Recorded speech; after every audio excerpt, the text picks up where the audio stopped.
Buenas tardes, esto es Piensa Prensa y estamos en una entrevista con Nelson Haddad Abu Hatba. ¿Lo dije bien? Sí, Catalina, lo dijiste bien. Súper. Mi duda apellido árabe. No, súper. Miembro de Abogados por Palestina. Sí. ¿Cierto? Y estamos hoy día en esta entrevista porque ustedes hoy están en una reclamación muy puntual en relación a la acción que está hoy día levantando el GORE del Biobío con la empresa Mekorot. Por favor, cuéntanos un poco cuál es esta empresa y por qué la reclamación al GORE. ¿Qué pasa? Sí, justamente nosotros estamos en Acción por Palestina, que somos un grupo de abogados de ascendencia árabe principalmente, y nuestra principal iniciativa es haber impugnado ante la Contraloría General de la República esta contratación contra la Empresa Nacional del Agua Mekorot, porque esta contratación entre el GORE y Mekorot es con recursos públicos de todos los chilenos y se hizo un contrato de 300 millones de pesos. Voy a entrar a explicar un poco. Lo que pasa es que Mekorot es la Empresa Nacional del Agua de Israel y ellos hacen el apartheid desde el 48 en adelante. Ellos tienen el monopolio del agua en los territorios ocupados palestinos y ellos en el fondo ellos controlan cuánto acceso al agua tienen, y sobre todo también desde el 7 de octubre también ha sido en Gaza, sobre todo en que los acuíferos de ellos son más salinos, entonces les cortan el agua, después están con 3 a 8 litros de agua diario, la gente está en un estado súper complejo. Bueno, no me quiero alargar en eso, pero acá en Chile nosotros nos enteramos que esta empresa que estamos hablando tiene un contrato con el GORE del Biobío, como decía. Entonces empezamos a indagar el tema de qué se trataba, escuchamos en los medios y al final nos dimos cuenta que ahí estaba metido el gobernador Rodrigo Díaz Werner, que él ya estaba implicado por hartas cosas, tema de lencería de esta policía, claro, tema de fundaciones, de traspasos irregulares. Entonces nos llamó mucho la atención, considerando con quién estaban contratando. Y finalmente nos dimos cuenta, lo peor de todo, que no era el GORE Biobío quien contrataba propiamente tal, sino que era una especie de caparazón o una especie de que era la corporación regional del Biobío, que se llama Desarrolla Biobío. Y estas corporaciones, perdona, similares a las de los municipios, dices tú, que no están sujetas a controles estrictos. Justamente, es exactamente una figura analógica, idéntica casi, que son es una corporación que se llama Desarrollo Productivo, que también las municipales la tienen, y en el fondo entonces él como que lo que hacen es que hacen el traspaso desde el GORE a esta corporación, para que esta corporación vaya paseándose toda la legislación atingente de compras públicas, de probidad administrativa, de transparencia, de rendición de cuentas, para que voy a estar citando todas las leyes, había y por haber, pero entonces hacen todo este bypass y bueno, ahí voy a entrar a explicar, pero empezamos a estudiar el contrato mismo y es una aberración. En el fondo hay un serio riesgo al patrimonio fiscal, a la plata de todos nosotros en este contrato. Para poner un poco de contexto, creo que es bueno. Cuando hablamos de que Mekorot es la empresa de agua israelí, nos referimos a cuando vemos nosotros en las noticias que hoy día la población de Palestina no cuenta con agua potable. Es producto del ejercicio de esta empresa en territorio palestino. Justamente ellos tienen el monopolio absoluto de todas las cuencas, los acuíferos, en el fondo todo lo que es hídrico. Ellos son la empresa estatal y ellos, incluso antes del 7 de octubre en Gaza, era por ejemplo si es que en verano había un asentamiento israelí, a ellos les mandaban el flujo continuo de agua y a los palestinos, de medio de los palestinos. Entonces ellos realmente hay informes de Naciones Unidas. Aquí aprovecho de contar que la expresidenta Michelle Bachelet, cuando fue alta comisionado de Derechos Humanos de la ONU, a ella le pidieron le encomendaron, la mandataron para hacer un informe de todas las empresas que estaban operando ilegalmente en los territorios ocupados palestinos.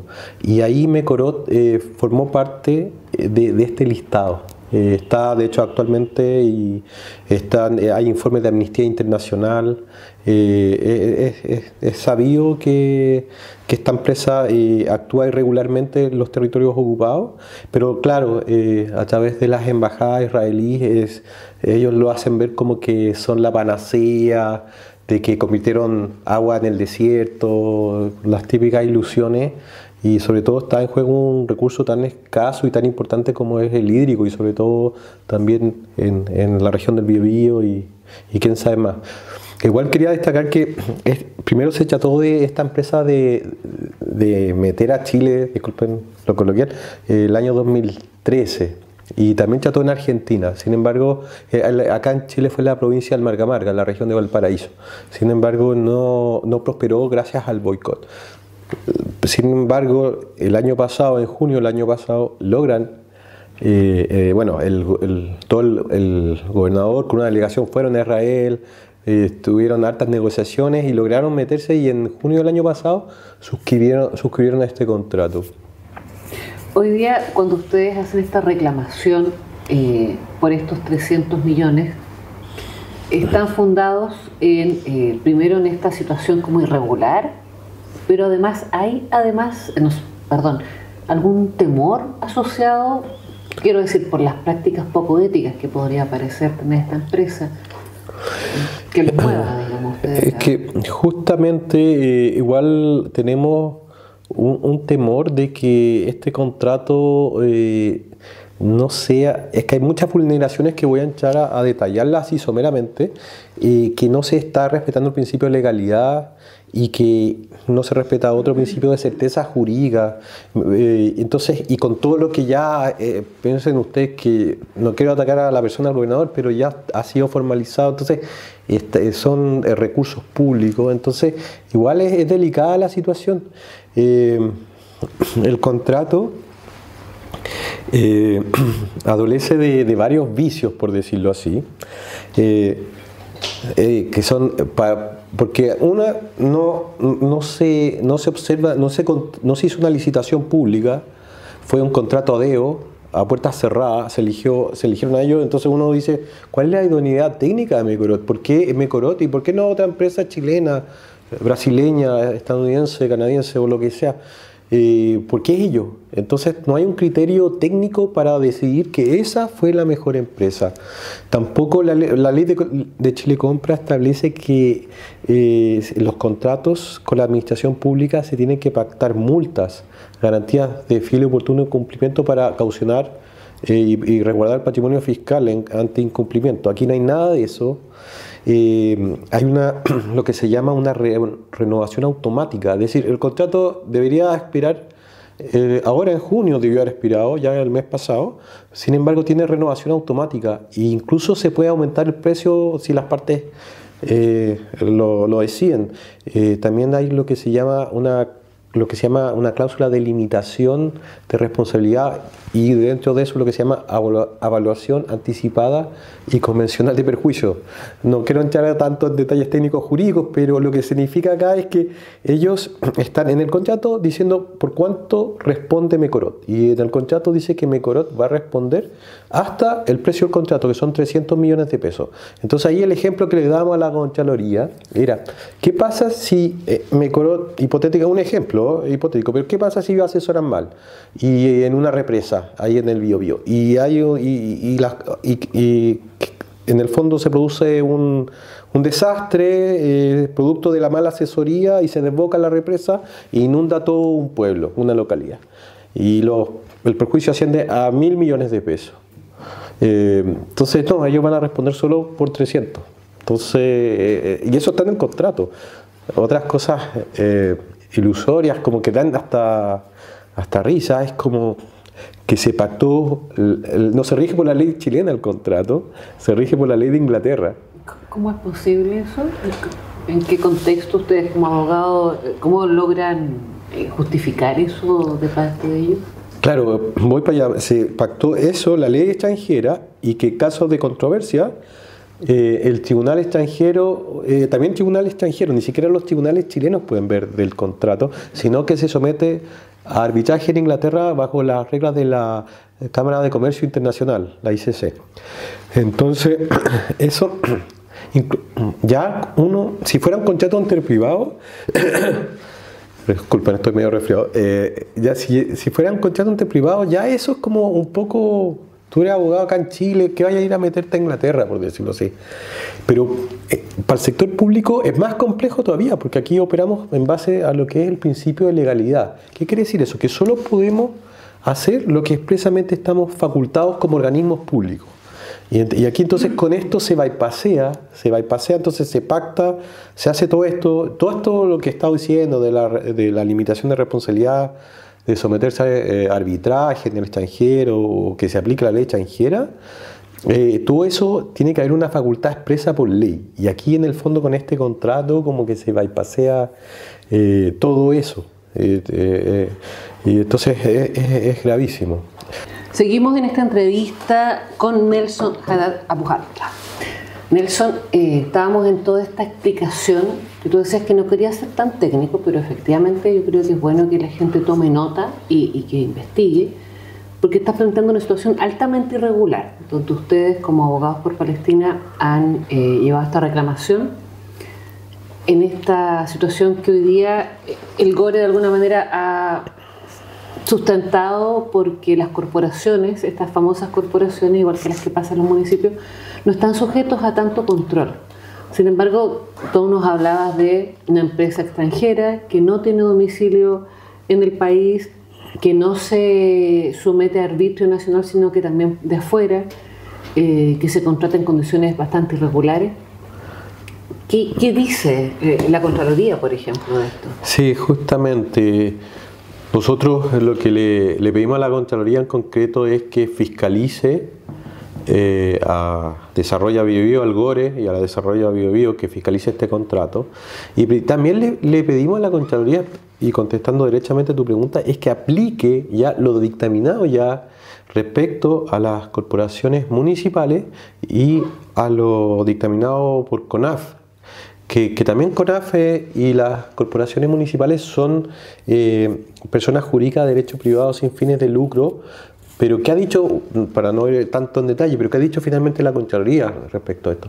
Que dice que cuando se trata de estas corporaciones, que si bien son de naturaleza privada, pero manejan recursos públicos para fines públicos y sobre todo para un tema tan sensible como el recurso hídrico en este caso, deberían estar en el fondo fiscalizadas y regirse por las reglas de la Ley de Compras Públicas, por la Ley de Probidad Administrativa, la Ley de Procedimiento Administrativo, la Ley de Transparencia, y también otro trámite muy importante que se llama la toma de razón, que es la prueba de legalidad, que tienen que ir todos los actos administrativos en Chile desde cierto monto y por ciertas materias importantes como esta, tienen que ir al control de legalidad de la Contraloría. Y aquí, en la especie, en este caso, en el contrato Mecorot, no se da.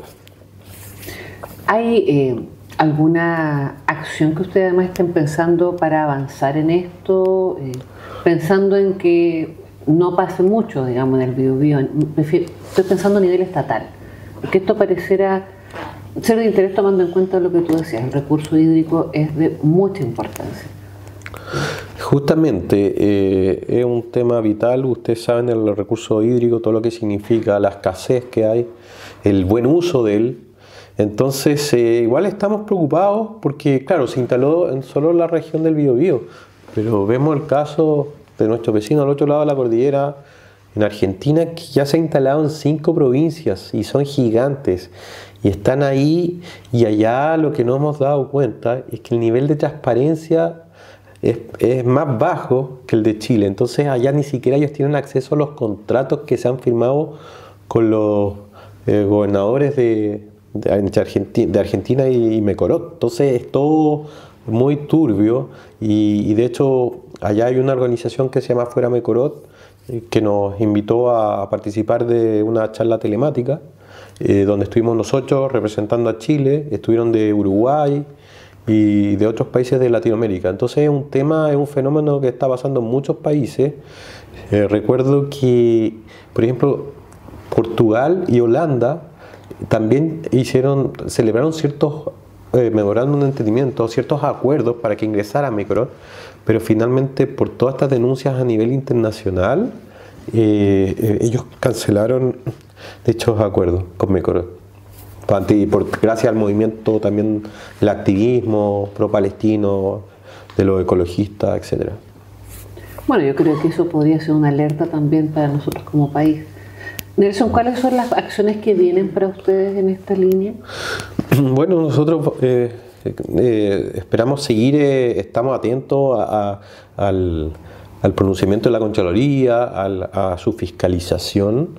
Encontramos que ya a esta altura, porque el contrato supuestamente era de 12 meses, debiera haber finalizado en junio. No tenemos mayor antecedentes qué ha pasado, estamos a la espera, estamos ahí pidiendo que Contraloría nos cuenten qué está el tema, pero esperamos que pronto salga el pronunciamiento. Y también estamos atentos a que esto no pase en otros gobiernos regionales, porque es inaceptable, sobre todo bajo estas condiciones tan irregulares, en que están comprometiendo patrimonio fiscal y puede ser mal utilizado. Nelson, bueno, todo esto que tú nos planteas suena súper de interés, yo siento, en todos los sentidos, porque estamos hablando de una empresa que tiene malas prácticas éticas, tomando en cuenta que roba ciertos recursos hídricos de un territorio como el palestino, porque eso es lo que hace cuando toma posesión de todos los recursos hídricos de un espacio que no les corresponde, más allá de lo que uno pueda pensar o no, y apegándose además al derecho, ¿no? Lo que se supone se establece en algún momento, hace mal uso de esto, y luego se viene a instalar a Latinoamérica en distintos lugares donde también se plantean situaciones súper irregulares como arbitrios extranjeros, situaciones poco transparentes y además de alguna manera una falta de responsabilidad respecto a eso, donde el gobierno chileno acá a través de estos distintos espacios podría estar dando la entrada a, uno no podría saber, quizás un futuro robo del agua, ¿no? O sea, estamos hablando de eso, en buen chileno de alguna forma, y ustedes están resguardando. Y quizás aquí podemos dar la vuelta, tomando en cuenta que ustedes son esta agrupación de abogados por Palestina. Hoy día estamos en una situación mundial que es muy compleja porque además no se entiende mucho por dónde se puede salir. ¿Qué rol están tomando ustedes? Pensando en la agrupación en conjunto, no solamente la tuya. Tu padre también, yo creo que es conocido por varios, además del ámbito, ha hecho algunas cosas. Sería bueno que la gente supiera cómo esto se está moviendo, porque no es tan visible como las marchas, sin embargo también tiene una potencia interesante. Sí, bueno, igual ahí, por un lado, claro, el Estado de Chile tiene, el presidente Boric lo ha dicho, un compromiso con el derecho internacional humanitario, con su respeto irrestricto. En el fondo Chile, bueno, somos un Estado de Derecho, entonces somos un país bien legalista, por decirlo así. Entonces creemos en el Estatuto de Roma, en las convenciones de Ginebra. Por eso entonces es como, yo digo, bueno, claro, antes del 7 de octubre, claro, se fomentó, los organismos públicos de cooperación internacional, incluso chilenos, fomentaban este tipo de cosas con empresas israelíes y quizás no estaban tan conscientes de que esta empresa, por ejemplo, Mecrot, hacía el apartheid del agua. Pero ¿qué pasa ahora? Eso es importante, en el fondo, cuestionarnos. ¿Cómo los organismos públicos, cuál va a ser como la política? Bueno, tenemos el caso concreto de lo que pasó en FIDAE, en que ahí se cancelaron las invitaciones a la empresa armamentista israelí. Pero también qué va a pasar con las otras áreas, como el caso de Mecrot, o servicios, o diferentes tipos de temas. Eso, entonces, y sobre todo ahora último, que Chile más encima demostró con un gesto contundente su condena al genocidio en Gaza con la adhesión a la demanda de Sudáfrica ante la Corte Internacional de Justicia. Entonces eso por un lado, y también lo que tú dices, bueno, mi padre, él lideró con otro grupo de abogados la denuncia ante la Corte Penal Internacional con la firma de 620 abogados, de las cuales también estoy firmando, pero la lideró él con otros abogados, que también es ante la Haya, también es un tribunal internacional, que como lo dije, es la Corte Penal Internacional. Y eso, bueno, igual es un gran tema, porque aquí la diferencia con la Corte Internacional de Justicia, que es en contra de los países, esta es contra las personas, es en contra, en la Corte Penal Internacional es contra Netanyahu y Galante. Entonces, como por el genocidio cometido.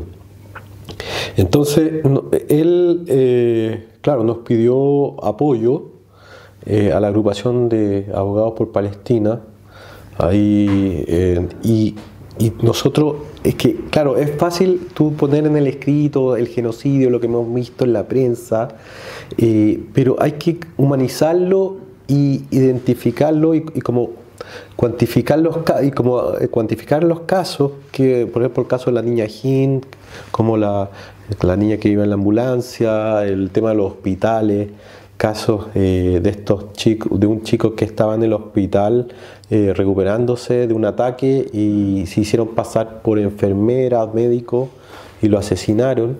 Eso a todo esto se llama el delito de perfidia, que es como cuando uno se hace pasar como con la bandera blanca. Bueno, entonces nosotros apoyamos este trabajo de mi padre con el resto de los abogados, creando estas fichas, estos casos concretos, y que se los remitimos y son como informes de cada uno de estos casos, de los casos más emblemáticos que hemos visto desde el 7 de octubre del 2023.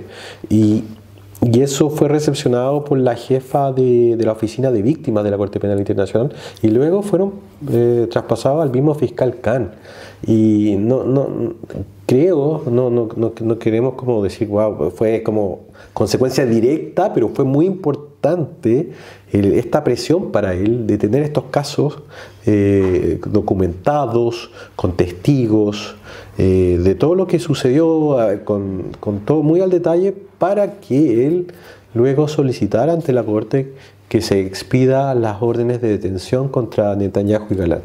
Nelson, estábamos en una parte que yo creo que es bueno destacar.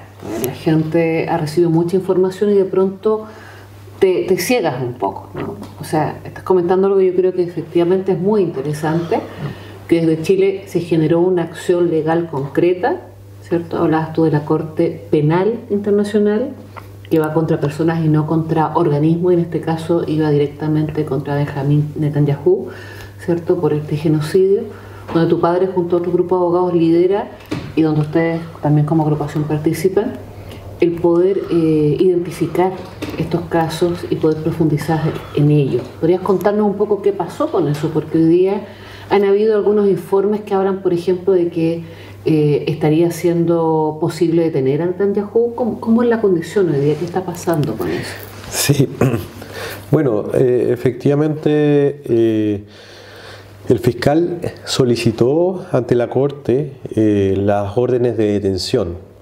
Entonces, tienen que ser decretadas, pero lo más probable es que pronto estemos a puertas de que sean, en el fondo, ordenadas ya formalmente por el tribunal. Y esto igual es primera vez que se hace contra un aliado de los países occidentales. Eso se habla mucho de eso, que siempre antes decían que la Corte Penal Internacional era como para los líderes o dictadores de países africanos, países bananeros, pero que no, ya cuando se trataba de líderes occidentales, no. Y esto ha sido como una demostración de un poco de la imparcialidad del tribunal. También, bueno, hemos visto en la prensa últimamente que está comprobado de que hubo mucho espionaje por parte de Israel y presiones indebidas a la Corte Penal Internacional, a la fiscal anterior. Entonces, creo que algo muy, muy importante que a veces uno dice, pero ¿cómo? ¿Qué les va a pasar? Y todo, pero es una presión igual importante. Ahora, claro, Israel no ha suscrito el Estatuto de Roma por el cual se crea la Corte Penal Internacional, pero sí Palestina, Chile, sí lo han suscrito. Entonces él, por ejemplo, si va a cualquiera de los países que han suscrito el Estatuto de Roma, puede ser detenido por Interpol. Sí. Efectivamente, eso es súper potente. Yo creo que esa noticia pasó entre medio y no se ha aquilatado lo suficiente. Y que tenga que ver además con una acción que sale desde Chile también. ¿Hay alguna otra cosa que hoy día estén impulsando? Porque yo sé que están en varios frentes de alguna forma, pero algo que la gente pudiera entender también en este espacio, insisto, porque la acción jurídica de pronto pasa más desapercibida. Pero así como algo... Pensando en lo que ustedes impulsan como agrupación de abogados por Palestina. Claro, nosotros tratamos de... que mucha gente igual no lo había destacado. Es un poco tratar de concretar cosas, porque bueno, hay diferentes formas de apoyar o condenar el genocidio, apoyar la causa palestina, las manifestaciones, la visibilidad que uno le da a las redes sociales. Pero a mí me pasó eso cuando empecé a estudiar el tema Mekorot, por ejemplo. Yo decía, pero ¿qué puedo hacer yo para hacer algo concreto? Entonces, claro, en mi caso personal siempre me dediqué y me especialicé en lo que es derecho administrativo, derecho público, contratación pública. Entonces, en base a mi área de expertise con otros abogados, también tengo que mencionar a Paula Bugatás, que también forma parte de Abogados por Palestina, que me apoyó con la presentación. Y también detrás de nosotros también está todas las agrupaciones, la comunidad palestina, la coordinadora por Palestina, Acción por Palestina, Sentir Palestino. En el fondo ha sido transversal el apoyo, porque finalmente sabemos que todos al fin del día, más allá de ciertas cosas que pensemos diferentes, todos remamos para el mismo lado, más allá de quizás ideología política o lo que sea. Al final todos queremos que acabe el genocidio, un cese al fuego, y que finalmente de una vez por todas se reconozca a un Estado palestino libre y soberano. En esa imagen, Nelson, ¿tú crees que lo que hoy día están impulsando las universidades podría ser de interés también, tomando en cuenta el ámbito internacional? Bueno, sí, ustedes saben el fenómeno que pasó en Estados Unidos de las universidades de los acampes por falta de la voluntad y apoyo político en ese país, y en el resto de los países occidentales, en el fondo gatilló que se hicieron este fenómeno de los acampes, primero en Estados Unidos y después en Europa, en España, en Francia, en varios países más. Y ahora también acá en Chile ha sido un movimiento súper potente, y ahí yo he visto y me consta que los grupos de activismo han apoyado al 100% a los estudiantes, y que ellos como que sienten esta injusticia. Y aquí no se trata de ser de ascendencia palestina ni nada, porque acá estamos en un tema de humanidad. En el fondo, ya si esto pasa en Palestina, quién sabe dónde va a poder pasar después. Yo creo que es un tema realmente que los ha tocado, pero también en el fondo ellos son los protagonistas de este movimiento, y también se les ha respetado eso, y creo que ha dado fruto un poco que este movimiento, más allá que siempre está la parte mediática, el lobby, que a veces los medios, no todos, pero no estamos como a la altura, o a veces repetimos mucho lo de la prensa occidental, que a veces no dicen las cosas como son. Estoy pensando también en esto que tú planteas de la cosa legal, porque se ha dicho, por ejemplo, que es muy difícil que las universidades renuncien a sus acuerdos de colaboración con universidades israelíes, y todos estos elementos que son bastante administrativos, entre comillas, ¿no? Al menos lo plantean desde ese conflicto incluso. ¿Cómo lo ves tú como abogado, tomando en cuenta los elementos que...? Claro, a ver, yo no entraría no entraría así a rajatabla a darle término anticipado a todos los acuerdos provenientes de universidades israelíes por ser israelí. Vería primero cuál es como la visión de esa universidad con el tema en Palestina, con los territorios ocupados palestinos, con el genocidio. Entonces entraría a ver eso antes de llegar y de cancelar o dejar sin efecto los acuerdos. No creo, no soy experto en el tema, pero no creo que todas las universidades israelitas son pro-sionistas o están con Netanyahu, a eso voy. También destacar que también hay muchos judíos que nos apoyan y no tampoco son sionistas, tanto en Israel como en otros países. Acá en Chile también hay movimientos fuertes que lo lideran y todo.